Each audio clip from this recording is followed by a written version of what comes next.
আমরা চাই সৌহার্দ্য সম্প্রীতি রাজনীতি চাই। আমরা আপনাদের সঙ্গে সবাইকে সঙ্গে নিয়ে সৌহার্দ্য সম্প্রীতির রাজনীতি আগামী প্রজন্মকে উপহার দিতে চাই।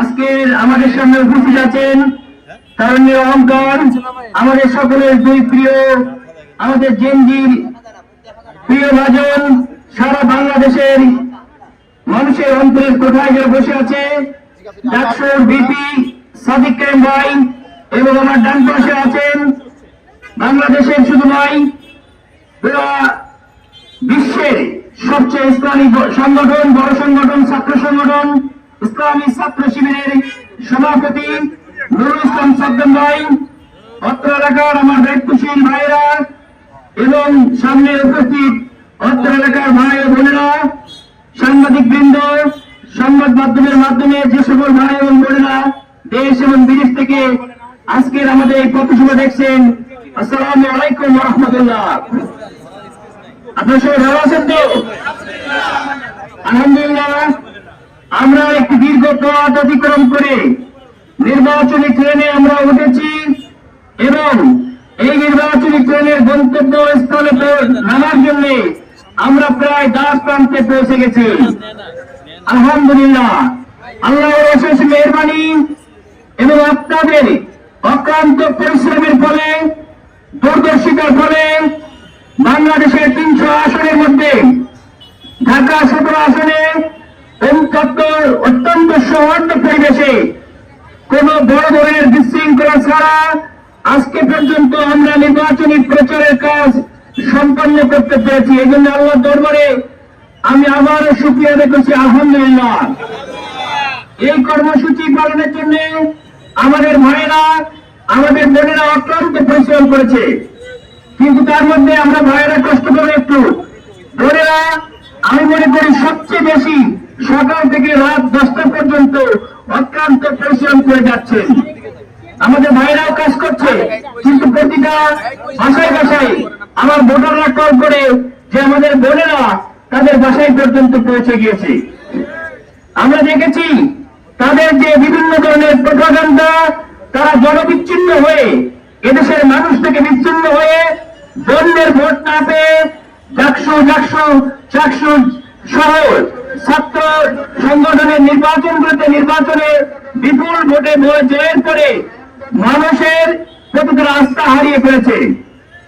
বিশেষভাবে বোনদের প্রতি তাদের আস্থা নাই, সেজন্য বিভিন্ন ধরনের প্রোপাগান্ডা করছে যে বোনরা চাকরি করতে পারবে না, তারা বাইরে বের হতে পারবে না, এমন ভাবে বলছে যে যেন আকাশ থেকে পড়ছে।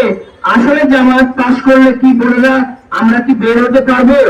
এরকম ভাবে যে আমাদেরকে কেউ কেউ বলে যাচ্ছে, আমাদেরকে আপনারা চাকরি করতে দিবেন না।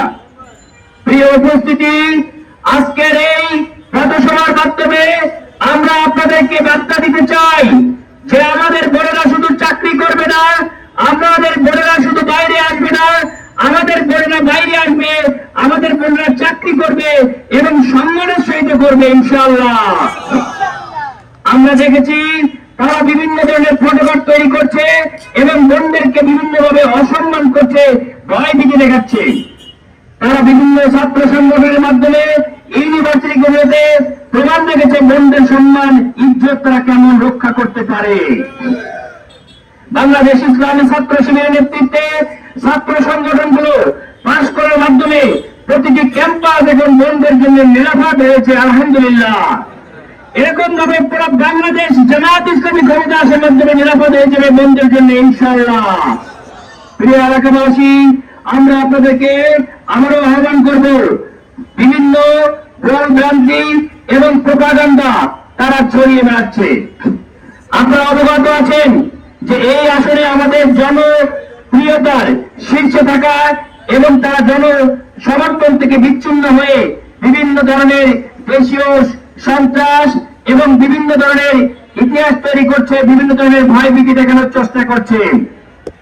আমি এক বাক্যে বলতে চাই, আমরা ভয় করি একমাত্র মহান রব্বুল আলামিনকে। তারা দেশীয় যত সংস্থা, বাহিনী, গুন্ডা, পান্ডা, যত ধরনের ভয় আমাদেরকে দেখাতে চান, কোন ভয় ভীতিতে কাজ হবে না, কাজ হয় নাই। আজকের এই মিছিল, ভাষণ থেকে মিছিলের আগেও তাদের ভাড়াটিয়া বিভিন্ন গুন্ডা বাহিনী, বিভিন্ন ধরনের ভয় ভীতি, বিভিন্ন ধরনের সন্ত্রাস তারা উস্কিয়ে দিতে চায়। কিন্তু বাংলাদেশে জামায়াত ইসলামী, ইসলামী ছাত্র শিবির এদেশে ঘুমায়ে যায় নাই। আমরা এখানে এসেছি আমাদের নিজস্ব অধিকার আদায়ের জন্য নয়, আমরা এসেছি মানুষের অধিকার আদায়ের জন্য। আমরা এসেছি এই সন্ত্রাসীদেরকে নির্মূল করতে, আমরা এসেছি এই চাঁদাবাজদের নির্মূল করতে। আমরা এসেছি আগামী 5টা বছর আপনাদের সম্পদকে পাহারা দিতে, আপনাদের সম্পদ ইজ্জত নিরাপদে রাখার জন্য। দেশীয় সন্ত্রাসে, যে দেশীয় প্রপাগান্ডায় ফেল করে তারা বিদেশি ষড়যন্ত্রের কাছে আবার চলে গিয়েছে। আপনারা দেখেছেন যেই ব্যক্তি হাজী ভাইয়ের মৃত্যুর পরে আসামি কোথায় যায়, কখন যায়, তিনি জানেন, এদেশের কেউ জানে না। এই একই ব্যক্তি আবার আমাকে নিয়েও ষড়যন্ত্র করে। সুতরাং 2 আর 2 যোগ করলে যেমন 4 হয়, কোন জায়গা থেকে কোন খেলা হচ্ছে এই দেশের সাধারণ মানুষের সেটা বোঝার আর বাকি নাই। আমরা আবারও স্পষ্ট ভাবে বলতে চাই, আমরা কোন জিজ্ঞাসা, হত্যা, লুণ্ঠন, ইজ্জত লুণ্ঠনের রাজনীতি করতে চাই না। আমরা চাই সৌহার্দ্য সম্প্রীতি রাজনীতি চাই। আমরা আপনাদের সঙ্গে, সবাইকে সঙ্গে নিয়ে সৌহার্দ্য সম্প্রীতির রাজনীতি আগামী প্রজন্মকে উপহার দিতে চাই। প্রিয় এলাকাবাসী, আমরা সকলে মিলে আগামীতে একটি সম্প্রীতির বাংলাদেশ গড়তে চাই। খেলায় হার জিত হবে, যে জিতবে তারা আমরা সরকার গঠনে সহায়তা করব।